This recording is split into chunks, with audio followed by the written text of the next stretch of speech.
Guys, so we're doing a turbo replacement on this customer's truck, and I just want to kind of go over a how-to for up pipe bolts, because they can be a pain if you've never done them before. They actually can be really simple. So here I have this is a 3/8 extension. This is a 6-inch extension 3/8, a 12.12 mil 3/8, and this is a long ratchet. This is a snap-on, doesn't obviously need to be one.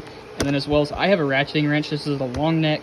I just use this so whenever I break the bolts loose, makes it easier, just zip it out. So first you gotta do is you gotta do the down pipe.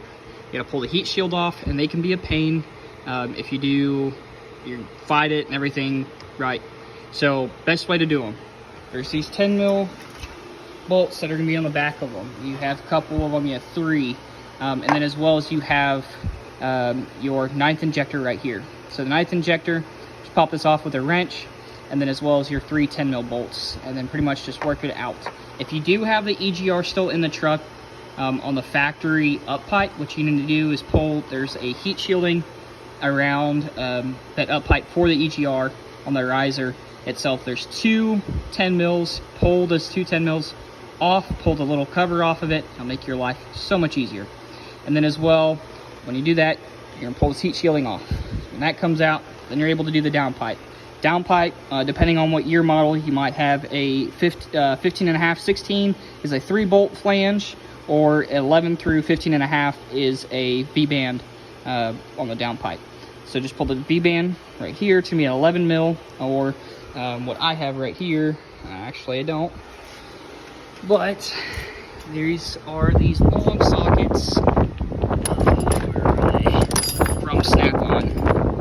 So this is a 7/16. This is a little deep one. As you can see from some of these other sockets, this is a regular 11. You can use an 11 too, but for instance, this is the size comparison right here. Makes them a little bit deeper to get to.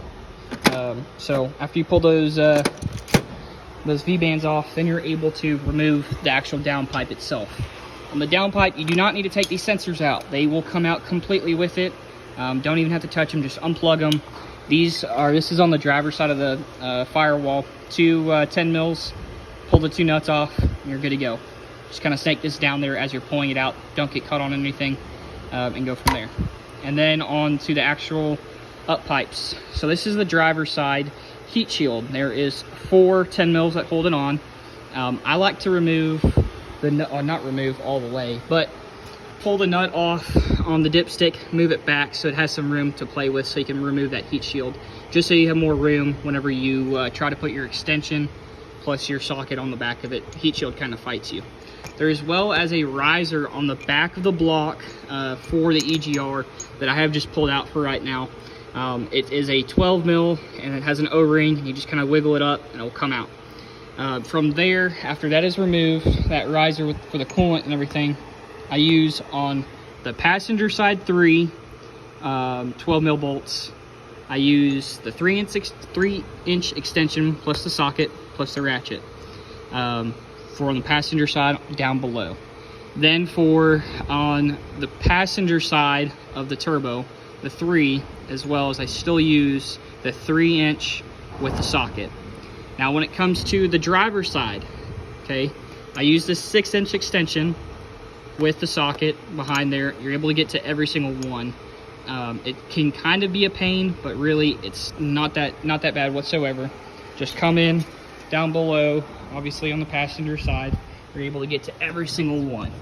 And that 6-inch extension, why I use that one, is because I'm able to go behind on the top of the bell housing, go on the side of it, on the back side of it, and go all the way forward to hit where those bolts will be. There's one here, and then there's 2 above on both sides. So you have 2 on the top on the driver's side, 1 below, and same for the passenger side. You're gonna have 1 below, 2 up top. You're able to get to every single one and do it that way. As well as this truck too, I removed just besides for the def tank, just to get this out of my way. There's 2 10 mil nuts that go on the back of it, and then you're able to do it that way. So I hope this helps y'all out, and best of luck.